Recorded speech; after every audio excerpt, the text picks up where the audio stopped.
जिकडे प्रकाश आवाडे आहे तिकडे 400 पार काय 500 पार पण होतील। अण्णांनी घेतलेला हा निर्णय अतिशय चांगल्या पद्धतीने आहे। शेवटी कुणाचा ना कुणाचा तर ऐकावं म्हणून हा निर्णय नाही आहे, कारण शेवटी जनतेचा प्रश्न आहे। आजची ही सभा जी झाली ती विजयाची सभा म्हणलं तर वावगटणार नाही की जिथं प्रकाश आवाडे असतील तिथं विजय हा निश्चितच आहे। इथं आवाड्यांचं नाव जरी सांगितलं तर इथं पोट भरण्यासारखं काम मिळते। लोकांना हाताला काम द्यायचं काम कोण केलं असेल पश्चिम महाराष्ट्र म्हणण्यापेक्षा पश्चिम महाराष्ट्रामध्ये तर आवाडे साहेबांशिवाय पर्याय नाही। तुम्ही आता जनतेचा उत्साह बघितला, आवाडे प्रतिनिधींचा उत्साह बघितला, आवाडे समर्थकांचा उत्साह बघितला, अजून ह्याच्यापेक्षा दुपटीनं वाढत सुद्धा जाईल। आणि आवाडे ही जी निवडणूक लढवत होते विकासावरती निवडणूक लढवत होते आणि इचलकरंजी एकतर्फे धैर्यशील मान्यांना कसं निवडून आणता येईल हे टार्गेट ठेवूनच या ठिकाणी ताराणी पक्षाच्या वतीनं आम्ही नियोजन करणार। स्पेशियस, लक्झुरियस, सगळं मिळेल अगदी मनासारखं। बटू बिल्डर्स यांचा नवीन गृहप्रकल्प गृहलक्ष्मी रचना। दर्शको नमस्कार। आखाडा लोकसभेचा आणि कौल जनतेचा, लोकांचा काय कौल आहे, काय गटानिहाय राजकारण होणार आहे आणि या सगळ्या पार्श्वभूमीवरती आपण वेगवेगळ्या मतदारसंघाच्या मध्ये जातोय आणि मतदारसंघामध्ये असलेल्या लोकांशी संवाद साधतोय। खरं बघायला गेलं तर आपण आता इचलकरंजीमध्ये आहे। हातकणंगले लोकसभा मतदारसंघामध्ये होणाऱ्या ज्या काही हालचाली आहेत त्या आपण केके न्यूज चॅनलच्या माध्यमातून कव्हर करतोय। आत्ता माझ्यासोबत ताराराणी पक्षाचे नेते प्रकाश अण्णा आवाडे यांच्या गटातील ही लोक आहेत। आता यांचा इथं थोड्या वेळापूर्वी मेळावा पूर्ण झालेला आहे। आता काय सांगाल अण्णांच्याकडून काय कशा पद्धतीने आता हे सांगण्यात आलेलं आहे? अण्णांनी घेतलेला हा निर्णय अतिशय चांगल्या पद्धतीने आहे। शेवटी कुणाचा ना कुणाचा तर ऐकावं म्हणून हा निर्णय नाही आहे, कारण शेवटी जनतेचा प्रश्न आहे।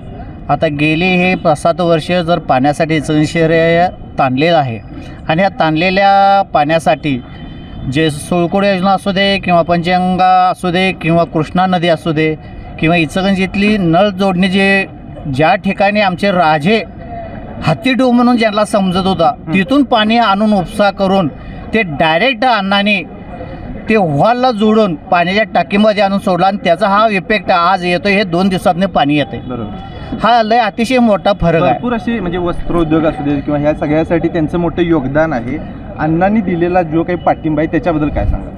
अण्णांनी दिलेला हा पाठिंबा म्हणजे जे शहर विकास हा वाढीचा मुद्दा आहे जास्त, कारण जिथं जिथं बघावं तिथं शहर हे इचलकरंजीला नाविन्यपूर्ण आहे असा की ह्या इचलकरंजी शहरामध्ये कुठल्याही परगावातून येणारा माणूस हा अण्णाशिवाय राहणार नाही। इथं आवाड्यांचं नाव जरी सांगितलं तर इथं पोट भरण्यासारखं काम मिळते। हा लय मोठा म्हणजे व्यवसाय आहे। काय सांगाल 400 पार करायचा जो काही निर्णय घेतलेला आहे त्यांनी आता तुम्हाला भाषणामध्ये सांगितलं, काय वातावरण वाटतं होईल का 400 पार? जिकडे प्रकाश आवाडे आहे तिकडे 400 पार काय 500 पार पण होतील। अण्णाने जो निर्णय घेतला त्या पाठीमागे ताराणी पक्षाचे सर्व कार्यकर्ते एक दिलानं काम करतील आणि धैर्यशील मनानं निवडून आणतील, एवढंच मी सांगतो। आजची ही सभा जी झाली ती विजयाची सभा म्हणलं तर वावगटणार नाही की जिथं प्रकाश आवाडे असतील तिथं विजय हा निश्चितच आहे। त्यात काय ती मत शंका नाही। आणि आता जर वातावरण बघायला गेलं तर मागच्या निवडणुकीमध्ये विधानसभेच्या अपक्ष म्हणून निवडून आले, एवढी ताकद का? अपक्ष म्हणून निवडून आले ही ताकद आहे म्हणून निवडून आले, ही वस्तू तिथं आहे आणि मान्य करायला। आणि आवाडे ही जी निवडणूक लढवत होते विकासावरती निवडणूक लढवत होते। समाजकारण, राजकारण, सहकारण, अर्थकारण ह्या सर्व गोष्टी आवाडे साहेबांनी लोकांना हाताला काम द्यायचं काम कोण केलं असेल पश्चिम महाराष्ट्र म्हणण्यापेक्षा पश्चिम महाराष्ट्रामध्ये तर आवाडे साहेबांशिवाय पर्याय नाही, ही वस्तू तिथे। अनेक घरं आवाडे साहेबांच्या संस्थेवरती कुटुंब चालतात, ही वस्तू तिथे आणि ही प्रत्येकाने मान्य आणि ह्याच्यावरतीच आवाडे साहेबांचं राजकारण। किती वर्ष झालं आवाडे साहेबांच्या सोबत आहे? 40 वर्ष झालं आवाडे साहेबांच्या। 40 वर्ष झाली दादांच्यापासून दादांचा कार्यकर्ता आम्ही, त्यानंतर परत अण्णांचा, परत आता आवाडे कुटुंबाच्या सर्वांचा आम्ही एकरूप आहोत त्यांच्याबद्दल।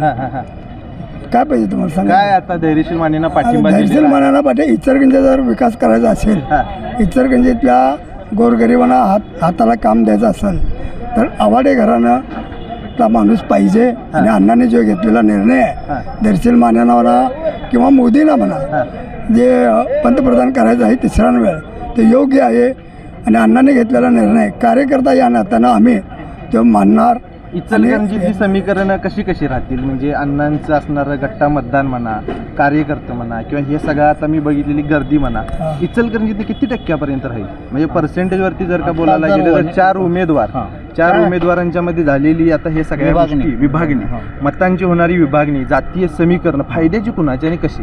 आता सध्या तर हे धैर्यशील माने आघाडीवर राहतील, कारण ज्यावेळी आव्हाडे ज्या बाजूला राहतील त्यावेळी हे समीकरण बदलतं आहे. कारण इचलकरंजीचा असा इतिहासच आहे, कारण अपक्ष राहून एवढी मतदान घेतो तर आम्ही इलेक्शनमध्ये एवढी मतदान काय घेऊ शकत नाही. तुम्ही आता जनतेचा उत्साह बघितला, आव्हाडे प्रतिनिधींचा उत्साह बघितला, आव्हाडे समर्थकांचा उत्साह बघितला, अजून ह्याच्यापेक्षा दुपटीनं वाढत सुद्धा जाईल. कारण इथं येणारा हा फक्त मोजकीच यांनी लोक कार्यकर्ते बोलवलं, त्यामुळे तुम्हाला वाटत असेल की गर्दी अशी आहे. कारण ह्याच्यानंतर भयानक मोठं स्वरूप येईल आणि इचलकरंजी एकतर्फे धैर्यशील मान्यांना कसं निवडून आणता येईल हे टार्गेट ठेवूनच या ठिकाणी ताराणी पक्षाच्या वतीनं आम्ही नियोजन करणार.